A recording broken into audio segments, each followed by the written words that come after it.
बदकिस्मत लड़की। ये एक ऐसी लड़की की कहानी है जो पाकिस्तान के सूबा केपीके से ताल्लुक रखती है। वो लड़की कहती है कि मेरा नाम हिना है। मेरी शादी आज से 8 साल पहले हुई थी।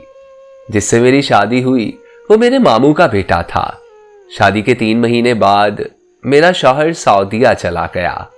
मेरे शौहर को गए हुए 7 महीने हुए तो अल्लाह ने मुझे बेटे जैसी नेमत से नवाजा। मैं बहुत खुश हुई। मेरी हर रोज मेरे शौहर से बात होती थी।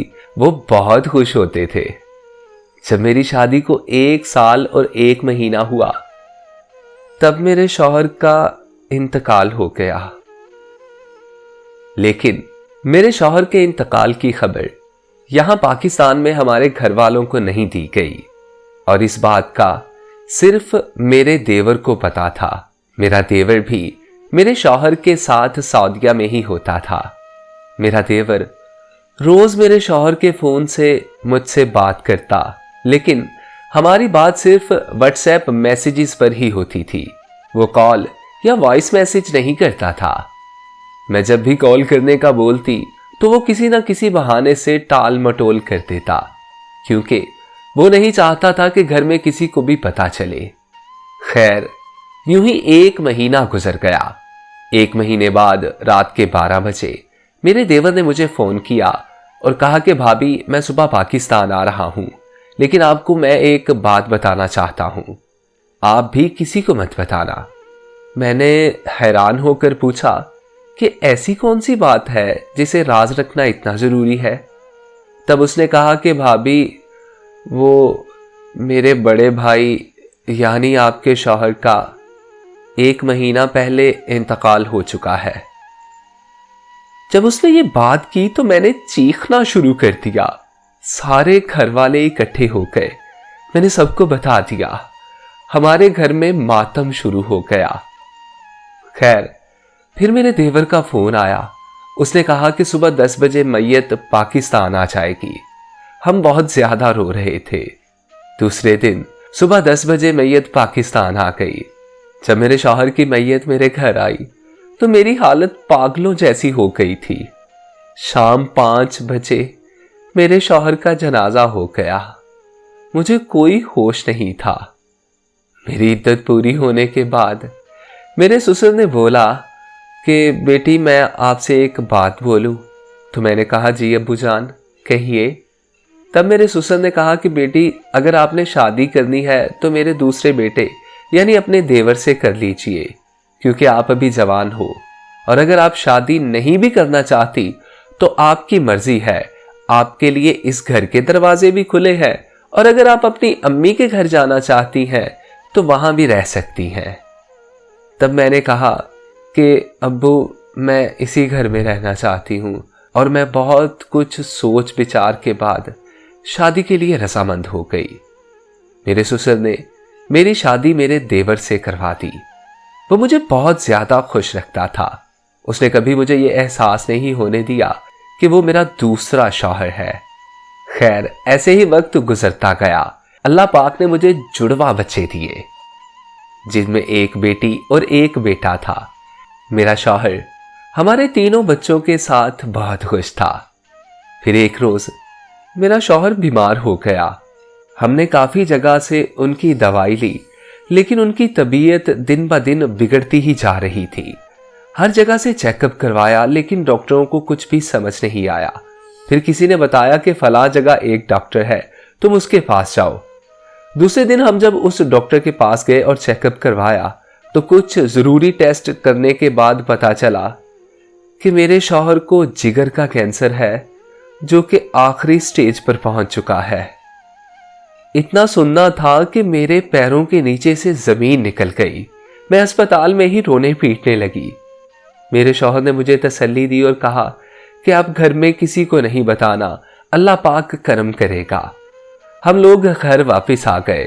मैं हर वक्त परेशान रहती थी। अभी कुछ ही दिन गुजरे थे कि मेरी बेटी बीमार हो गई। हमने बेटी का चेकअप करवाया तो डॉक्टर्स ने बताया कि मेरी बेटी को भी जिगर का कैंसर है। मैंने बताया कि मेरे जुड़वा बच्चे पैदा हुए थे, एक बेटी और एक बेटा। तब डॉक्टर ने कहा कि आप अपने बेटे का भी चेकअप करवाएं। जब मेरे बेटे का चेकअप करवाया गया तो उसे भी जिगर का कैंसर था। मेरी दुनिया मेरी आंखों के सामने बर्बाद हो रही थी। मेरी बेटी, मेरा बेटा और मेरा शौहर आहिस्ता आहिस्ता मेरी आंखों के सामने मौत की तरफ जा रहे थे। मैं हर वक्त रोती रहती थी। ऐसे ही 5 महीने गुजरे। एक दिन मेरे शौहर की हालत बहुत खराब हुई और जब हम लोग उन्हें अस्पताल लेकर गए तो डॉक्टर्स ने बताया कि उनका कैंसर फट चुका है। मेरे शौहर का उसी दिन शाम को इंतकाल हो गया। मैं दूसरी बार बेवा हो गई। मेरे शौहर के इंतकाल को भी कुछ ही दिन गुजरे थे कि मेरे बेटे का इंतकाल हो गया और फिर अभी 20 ही दिन गुजरे थे कि मेरी बेटी भी मुझे छोड़कर चली गई। मैं खुद को बहुत अकेला महसूस करती थी। मेरे सास और ससुर भी मेरे साथ रह रहे थे। हमारे घर में ऐसी मुसीबत आई जो हमारा पूरे का पूरा खानदान खा गई। अभी मुश्किल 2 ही साल गुजरे थे कि मेरी सास को फालिज का अटैक हो गया और वह इंतकाल कर गई। और फिर कुछ ही दिनों बाद मेरे ससुर भी इस दुनिया से चले गए। अब मैं एक खुश सुहागन लड़की बिल्कुल अकेली और उदास हो चुकी थी। मेरे पास एक छोटा सा बेटा रह गया था। अब मैं लोगों के घरों में काम करती हूँ जिससे बमुश्किल 2 टाइम की रोटी बनती है और जो रिश्तेदार थे वो हाल तक नहीं पूछने आते। मैं जिनके घर में काम करती थी उस घर के मालिक ने मुझसे कहा कि तुम इतनी खूबसूरत हो, जवान हो, तुम मुझसे शादी कर लो। इससे तुम्हारी तन्हाई भी दूर हो जाएगी और तुम्हें सहारा भी मिल जाएगा। मैंने कुछ वक्त सोचा और फिर हाँ कर दी। मेरी शादी उससे हो गई। शादी के 2 महीने बाद ही उस शख्स ने मुझे मारना पीटना शुरू कर दिया। उसने कहा कि मैं तुम्हारा बच्चा नहीं पाल सकता, तुम अपने बेटे को मेरे घर से निकाल दो। अब मेरा बेटा मेरा वाहिद सहारा, मेरे जिगर का टुकड़ा था, मेरे शौहर की निशानी था। मैं भला कैसे उसे घर से निकाल देती। जब मैंने उस शख्स की बात नहीं मानी तो मुझे उसने तलाक दे दी।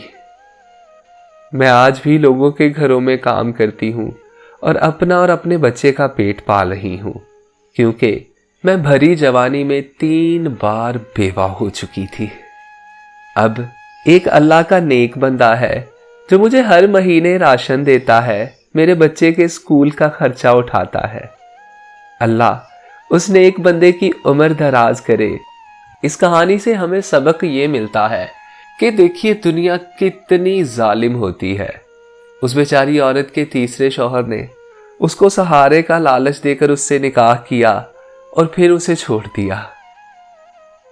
और एक मर्द ऐसा है जो उसको राशन भी देता है, उसके सर पर हाथ भी रखता है और उसके बेटे के स्कूल का खर्चा भी उठाता है।